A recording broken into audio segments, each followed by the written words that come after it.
Ladies and gentlemen, this is my first off-campus ministerial speech, and so my team are a little bit nervous about what I'm going to say. As a result, they've written me a very well-written, I have to say, and reassuring speech, but it repeats a lot of what you've heard already this morning, so I'm not going to give it, despite their very hard work. Apologies, chaps. What I thought I'd talk to you about is a little bit of my experience and some of the areas that I'm keen to explore as part of this program. Because obviously the program is designed to help you explore, experiment, try new things and find out what works. And it's particularly critical for us at DWP because I've joined the department, promoted as I was in January, much to everybody's surprise, not least my own, at a quite an interesting time.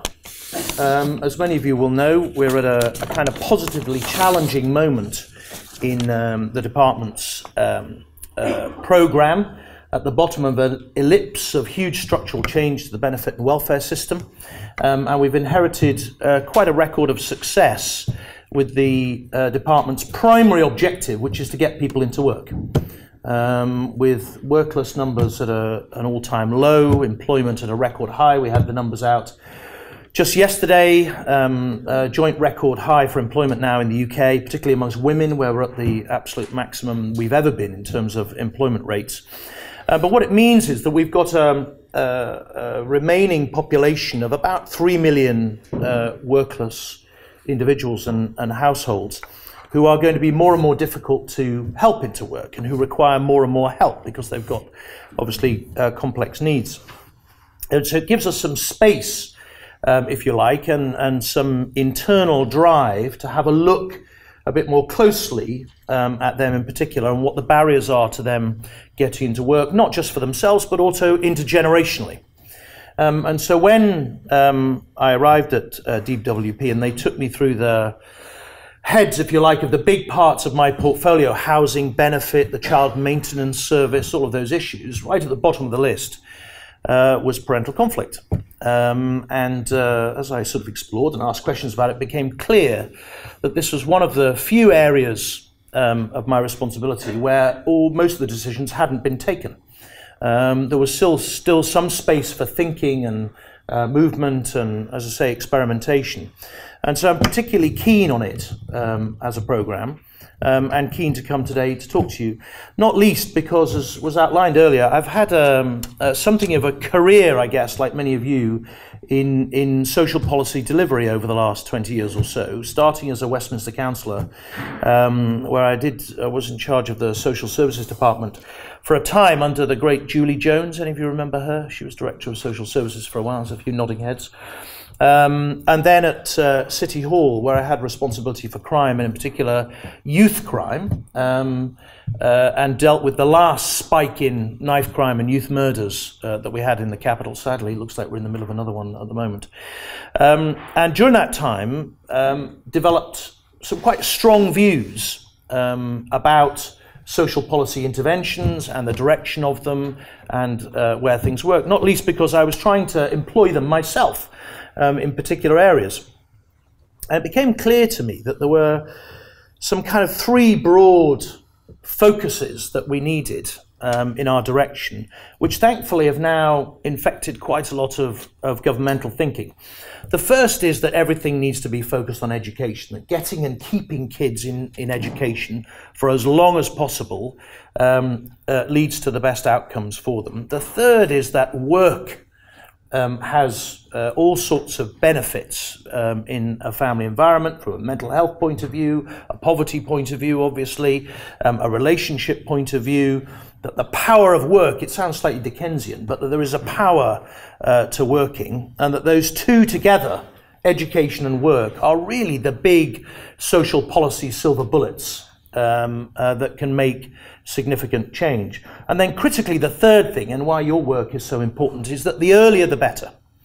I saw this very particularly in amongst offenders and ex-offenders, trying to turn ex-offenders around and rehabilitate them, that you got significantly less return for your investment, seeing it in financial terms, the older an offender became. So once offenders were over 25, it was extremely difficult to change their behaviour. Most offenders had either grown out of crime by the age they were 25 or had become habituated in a repetitive life of crime that was very hard to break. So the earlier the better is key. And that's true in this area as well, because of course, as a department, we're now focusing, as I said earlier, on workless families, on what the barriers are to get them into work, but not just the parents, in particular the children, and what their prospects are going to look like as they approach the workforce over the next few years. And so investing this money, whatever, 26 million to start with, another 13 million to come, and Dora's going to talk to you about how we're going to help you with that money, is critical. There are two areas, though, that I'm quite keen to sort of put in your mind for you to explore as you think about your programs. And some of it was echoed in the very good presentations that we've just seen. The first is that I become a total convert, if I wasn't already, total convert over the years to attachment theory. Pretty much all the problems that I've seen during my time as a counsellor and as Deputy Mayor for Policing here in the capital amongst young people were down to issues with attachment, that there'd been an interference with their attachment to parents and to carers in the past, and that we kind of missed the target on that by allowing a kind of medicalisation of children's behaviour. I know it's slightly controversial to say, but the rise of ADHD and the treatment of ADHD, that the issue, as Chris said in his presentation, was the children were the problem, rather than the parenting was the problem, I think is missing the target. And I often think, when I've met lots of young people over the years who've got into trouble and are in problems, and teenagers and what have you, I often think if their parents had sat down and seen those famous Bowlby films, have you seen them, the black and white films that they made?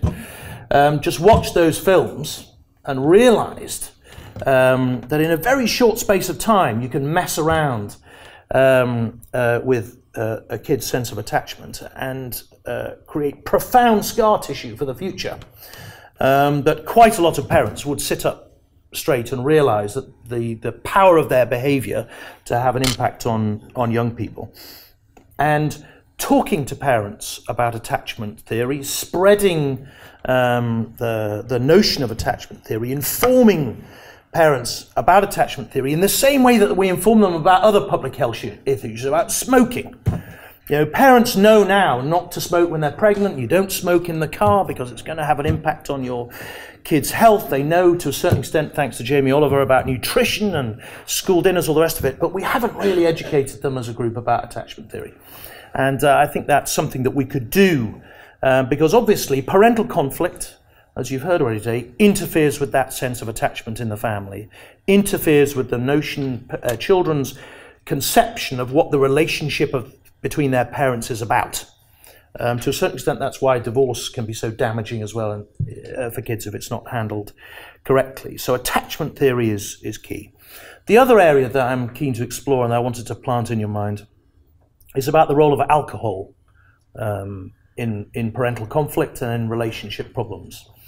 Now, you will have seen, you probably all know much of the evidence about alcohol, but there's an all-party group in Parliament, quite a powerful one, all-party group about the children of alcoholics, who just produced a report, research report, just after Christmas that showed that 1 in 3 deaths or serious injuries of children from neglect are related to alcohol consumption. We know in domestic violence situations that alcohol is a huge driver, and it's intuitive, isn't it, that it would play a big part in parental conflict too. And at the same time, we've seen, I think, a decline in the numbers of individuals going through alcohol treatment, notwithstanding the fact that the success rates are actually quite high. Well over 50% of people who go through alcohol treatment programs come out the right side. It solves the issues that they've got with them. But particularly for outcomes for children and effect on children, alcohol plays a huge role. And my perception is that that's an increasing role, not least because we've seen the price of alcohol and the prevalence of alcohol drop quite significantly. So we're going to be doing some thinking about the role of alcohol, largely, I have to say, arising from my own work on alcohol-related crime at City Hall, where we were seeing something like a third of police time taken up with alcohol-related crime, and we were looking for interesting disposals for alcohol. We came up with this, found this thing in the States called an alcohol abstinence monitoring order, which is where people wear a tag, effectively, that tests their skin and make sure they're not drinking, which means they don't go to prison, they stay in contact with their families, they retain their job, but they just don't drink for 3 or 6 months. And in the States, it has enormous success, 92-93% compliance, very, very low recidivism rates, and it's being trialled here. Yorkshire, Humberside and Lincolnshire currently trialling it for crime. It's been used in Croydon on a pilot basis as well, and in some parts of the States, and now increasingly here, it's being used on a voluntary basis in child protection situations where child is allowed to stay in the home on condition that parents wear these bracelets and aren't drinking. And there's something there about the role of alcohol in parental conflict and for children's outcomes that we'd like to explore. Way back in 2009, when I was Deputy Mayor for Policing, while we were doing lots of enforcement around youth crime and knife crime and driving the numbers of teenage deaths down, we recognised that there was quite a lot of long-term work that was needed to be done with young people, that we needed to turn their lives away from a life of crime. And so we designed a programme called Time for Action, which had 6 programmes in it to look at critical points in a young person's life and try and intervene to keep them, if you like, on the straight and narrow. And there was meant to be a 7th. And the 7th was meant to be a parenting programme. But we scoured the world, this is whatever, nearly 10 years ago, we scoured the world looking for a parenting programme that worked. And we couldn't find one. We couldn't find one that had proper evidence, that was worthy of investment, that we could see would be scalable and would make a difference. And so we didn't put a parenting program in that plan. And it was a huge hole in our armory.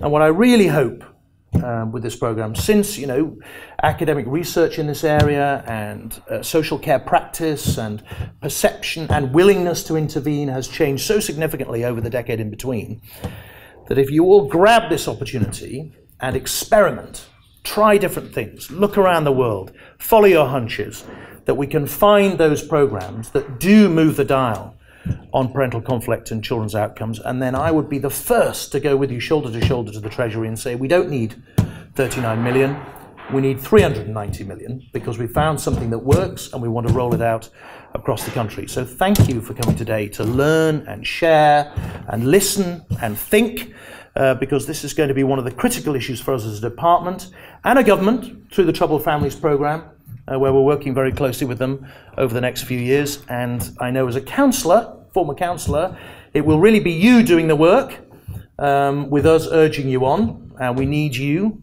to work with us to make a difference on this particular agenda. So thank you very much for coming. Hope to see you over the years to come as we try and make make an impact on what has been a growing problem and an area where, as the 3 presenters before say, we've been reluctant to intervene in the past, but now where I think there was an imperative for us to do so. Thank you. Thank you very much.